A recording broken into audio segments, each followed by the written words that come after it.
دوسرا جہاں تک افغانستان اور اس کا معاملہ ہے تو آپ حضرات کو معلوم ہے کہ ریاست پاکستان کے دفاع کے لیے جو یہاں سے کوششیں ہو رہی ہیں وہ اتنی بھرپور کوششیں ہیں کہ اس میں کسی کو یہ شک نہیں ہو سکتا کہ یہاں سے کوشش نہیں ہوئی. یہ تو شک ہے کہ کس کے کہنے پر کر رہے ہیں, کسی کے پٹھو ہیں, کسی کے کہنے پر کر رہے ہیں, لیکن اس میں شک نہیں ہے کہ یہاں سے ایک بھرپور تحریک چلی ہوئی ہے کہ پاکستان کے خلاف جو خوارج اور باغی مسلح جنگ کر رہے ہیں پاکستان میں, اور وہ باغی بھی ہیں خوارج بھی ہیں, مسلح قیام اسلامی امارت اسلامی حکومت کے خلاف, اور اگر وہ تکفیر بھی کرتے ہوں مرتکب کبیرہ کی تو وہ ساتھ میں خارجی بھی ہیں, تو باغی بھی ہیں اور خارجی بھی ہیں. اس طریقے سے جو عصبیت اور قومیت کے نام پہ یہاں BLA وغیرہ مسلح جنگ کر رہے ہیں تو یہ جاہلیت بھی ہے اور بغاوت بھی ہے. اور ان کے پیچھے جو اتنی بڑی جنگ کے پیچھے جو افغانستان کی طالبان کی حکومت ہے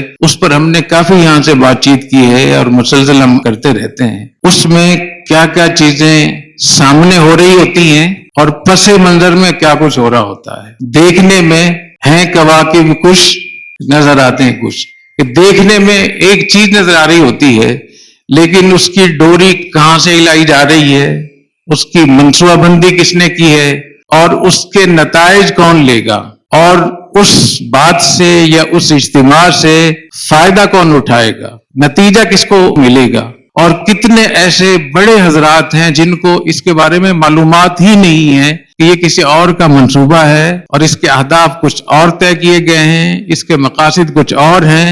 عنوان یہ ہے, عنوان بہت اچھا ہے تو بہت سارے بڑے بڑے بزرگ حضرات بھی اس میں شریک ہو جاتے ہیں, لیکن ان کو اس کا علم نہیں ہے تو ان کو اپنی نیت کا تو ثواب ملے گا, لیکن اس کا نتیجہ کس کو مل رہا ہے. تو آج کی اس نشست میں کچھ چیزیں میں آپ کو بتانا چاہ رہا ہوں. پہلے میں ایک جھلک آپ کو تشکیلات کے حوالے سے دکھا دوں, اس پر میں بات بعد میں کروں گا. ایک طرف تو افغانستان کے وزیر خارجہ نے اور افغانستان کے وزیر داخلہ نے یہ بیان دیا ہے کہ پاکستانی علماء کی طرف سے جو پیغام آیا ہے اچھا پیغام ہے, ہم اس کو خوش آمدید کہتے ہیں اور ہمیں بات چیت کرنی چاہیے. اور اس بات کو, ان دونوں حضرات کے بیان کو پاکستان کی میڈیا نے بھی بہت لیا ہے اور اس کو خوشائند قرار دیا. پاکستان کے وزیر خارجہ نائب وزیر اعظم اسحاق ڈار صاحب نے بھی کہا کہ بہت بڑی بات ہے اور اس کو ہم خراج تحسین پیش کرتے ہیں کہ افغانستان کے اتنی بڑی سطح پہ لوگوں نے بات کی ہے, بڑی انہوں نے خوشی کا اظہار کیا اور بہت اچھی بات ہے. جب بھی امن کے لیے بات ہو, مثبت بات ہو, جنگ ختم کرنے کی بات ہو, اس کو سنجیدگی سے لینا چاہیے, خوشائندگی قرار دینا چاہیے. لیکن میں اس نشست میں یہ بتانا چاہ رہا ہوں کہ یہ چورن 4 سال سے بک رہا ہے. جو انہوں نے بات کہی ہے نا, یہ 4 سال سے وہ یہ کہہ رہے ہیں کہ ہم نے